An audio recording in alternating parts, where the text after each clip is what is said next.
Greetings, members one and all of the Salivation Nation. We really haven't heard a whole lot about Venezuela as of late.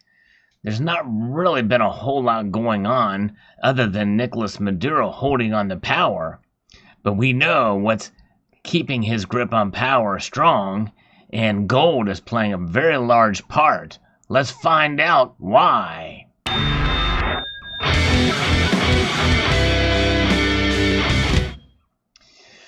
Yes, Nicolas Maduro has, you've heard the talk about gold in Venezuela and how he's trying to take it or smuggle it out or what have you as an escape hatch.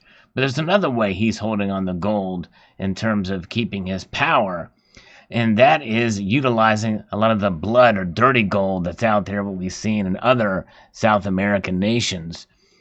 What's happening is gold is being mined by renegade wildcat miners out there without any regard for international or national law in terms of the environment or safety concerns.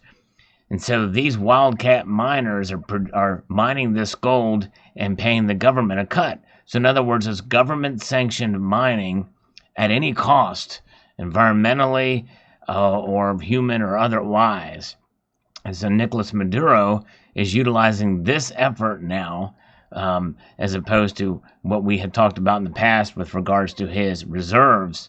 And so this is a new way that he is accumulating gold and using gold as a way to stay in power. How is he doing this? Well, he is collecting this tax on the gold and maybe even some of the gold itself, and paying off his military in order to stay loyal, which means that he stays in power because he's making the military fat and paying them off and bribing them with this gold blood money here.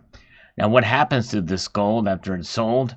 It is shipped to other places, obviously around the world, some of it coming through the port of Miami and into the United States. And that's what this story is about, shared with me by Silver Honda, about how some of this blood money is coming through, blood gold in itself. A lot of that gold, as you saw from another story that I had covered, a lot of this stuff is heading in our phones and other devices out there, tainted gold for sure. And what worst way, in my view, to accumulate gold, not only that is destroying the environment and also harming, killing people with mercury poisoning and the like, but also from a very corrupt regime there in Venezuela. So Venezuelans have been arrested with $5 million worth of smuggled gold at the Broward airport. This is proof positive of what's going on here. 2 Venezuelan nationals have been charged with smuggling $5 million worth of gold bars hidden inside the nose of a private plane that landed at Fort Lauderdale Executive Airport last week. Passenger Jean Carlos Sanchez Rojas and pilot Victor Fossi Grieco were arrested Friday at the airport after flying from Caracas, Venezuela, according to a federal criminal affidavit filed Monday. So they brought it on a private plane, which means they didn't have to stick it up their rear end like we see over there in the East and India and the like. U.S. Customs and Border Protection agents saw loose rivets on the plane's nose compartment and investigated further. The gold was hidden under a metal panel inside the nose. Well, you just think about it. Had they have been just use common sense and just put everything back the way it was supposed to be, make sure those rivets were tightened, they may have gotten away with it. The arrest may aid a wider U.S. investigation seeking to target gold smuggled from Venezuela into Miami and believed to enrich the beleaguered regime of President Nicolas Maduro.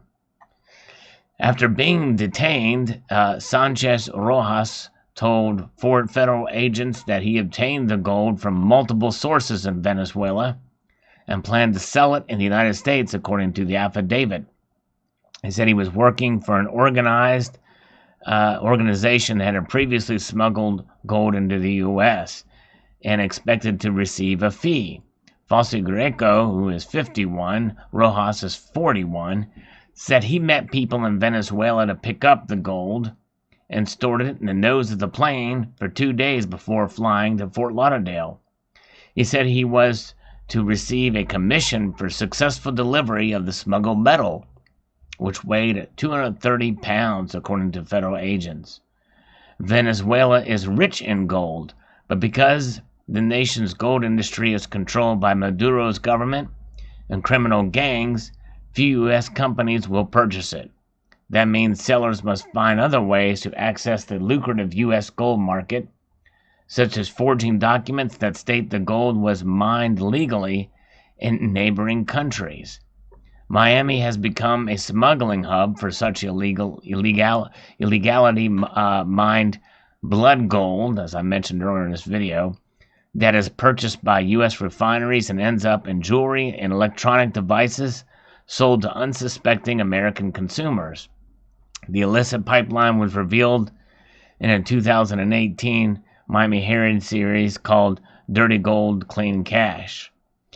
And you've heard me talk about it in other aspects too. A lot of this probably is sourced in Venezuela for sure here. Earlier this summer, the Herald, El Nuevo Herald, and a team of international partners published a follow-up series called Smuggler's Paradise that laid out how Maduro's regime props itself up with profits from illegal mining operations that destroy the rainforest, expose locals to mercury poisoning, and are intertwined with violent guerrilla groups and the cocaine trade.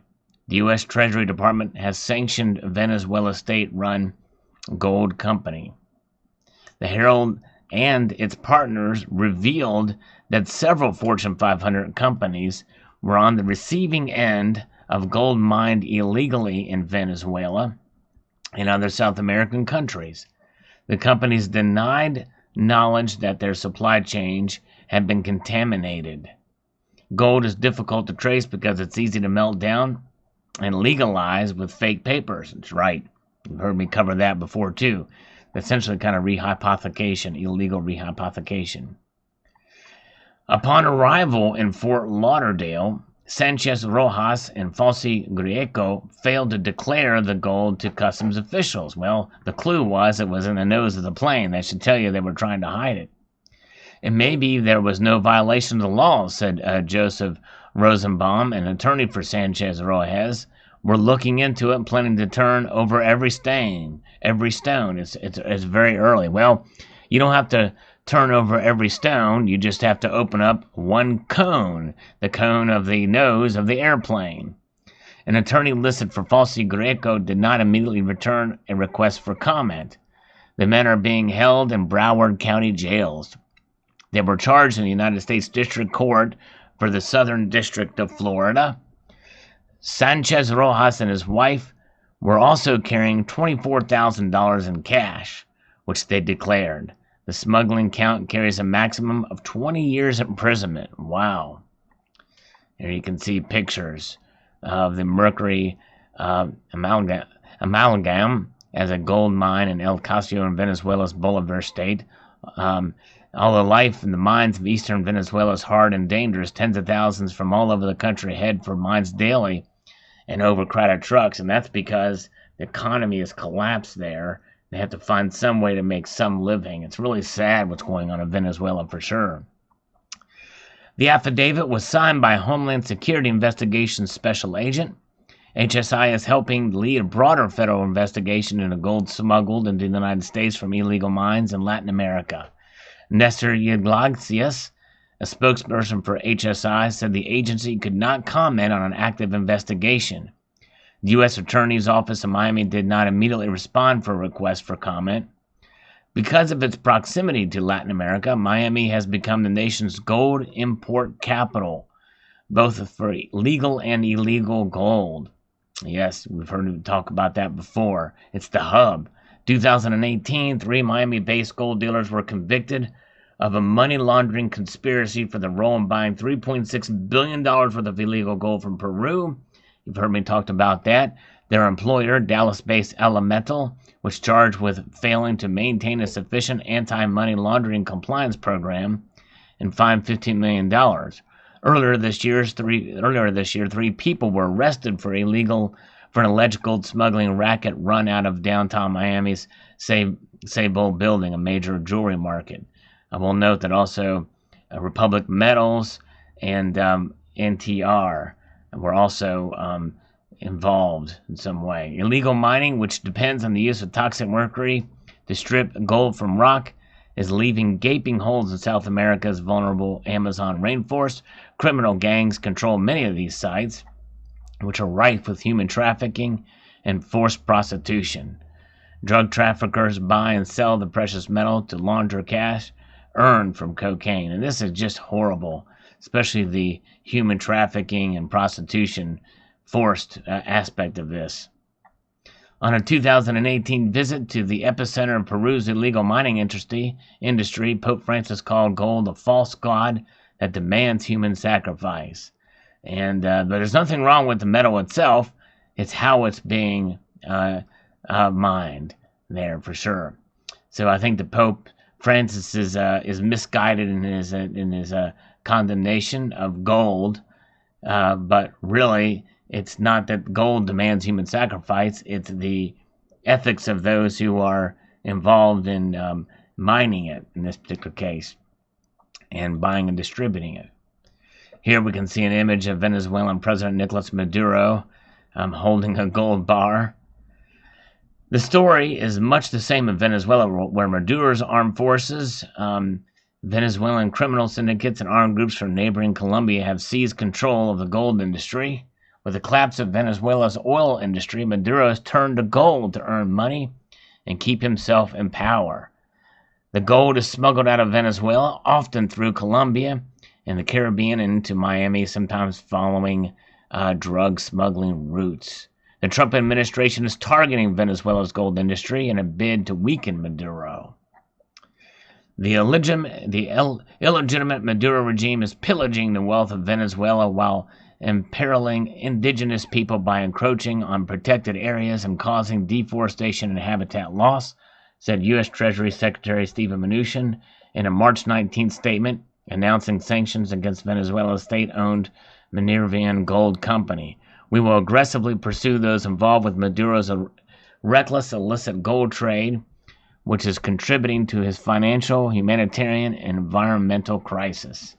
Yes, indeed. And that's you can't argue with that. That's what's going on there, and we're seeing more evidence of it today with the arrest of these smugglers here, and I hope they catch them all. And it's a shame that he's utilizing gold, and really it's a shame that he's utilizing human capital, human lives worth way more than the precious metal itself, and the impact on the land and those in it. So there you have it. Post your thoughts below. A sad story indeed, but good news that they were able to catch and arrest those with smuggling 230 pounds of gold there. Thanks again to Silver Hunter for sending this along to me. This is the kind of thing we cover here on this channel.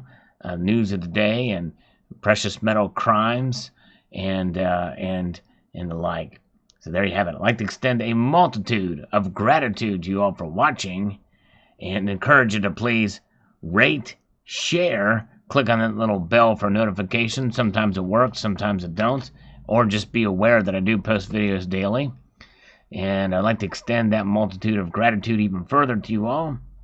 Please rate, comment, and subscribe.